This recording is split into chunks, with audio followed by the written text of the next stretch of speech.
again, there was anti-Hindu vandalism at a temple, and the state representative came out with a very he came out right away and said this: I find it very disturbing that there are individuals who are willing to destroy private property and spew hate against our Hindu neighbors. And then Ratish Nair, who was working with that local community and including people in the other community, took it as a way to respond in a positive way. So what he said was, after this event, what I see is more positive things. He said, I see more discussion going on. I see more people getting involved. I see more non-Hindus involved in the Diwali festival, which, by the way, is this week.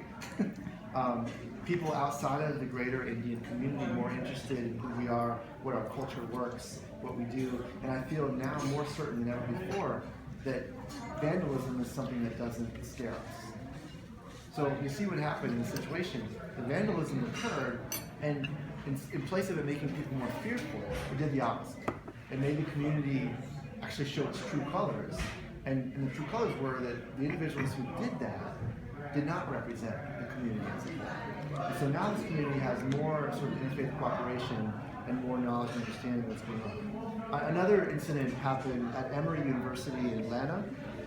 This one was actually on the news. It was a pretty big deal. They were spray painted swastikas on a fraternity house that's a historically Jewish fraternity, and some other incidents. And it happened during Yom Kippur, which is a very important Jewish holiday. The president of the university right away wrote a statement to gather together the university's students and faculty and staff and administrative folk to prevent that sort of thing from happening. And following the incident, rather than students, being apathetic about it or being angry about it, students and staff wore blue, all blue clothes, which is a symbolic color of the Jewish faith. They stood in solidarity with the population of Jewish students at Emory, which, by the way, is a very small population of students. We're not talking about Jews dominating Emory's population demographics. They're a very small percentage, and yet a large number of Emory students and faculty and staff wore blue in solidarity, and there's been more support for the Jewish community as well as the other religious communities since that incident occurred. And I also mentioned what happened here in Philadelphia with the ads and what happened with Mayor Nutter. So I share this interview because there's so many of these things. Like, I can't even tell you.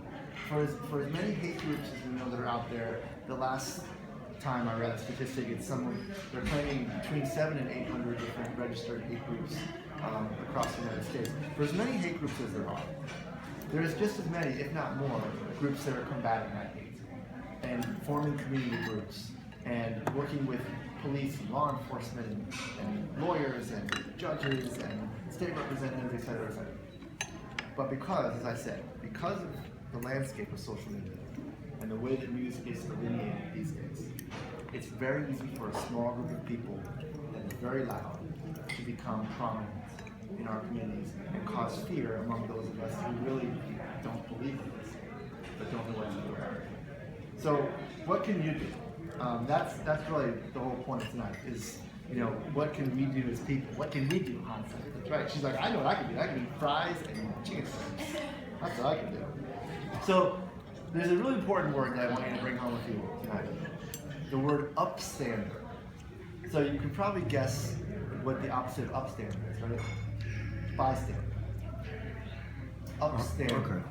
So this is a buzzword in the interfaith work and in sort of anti-hate, anti-defamation.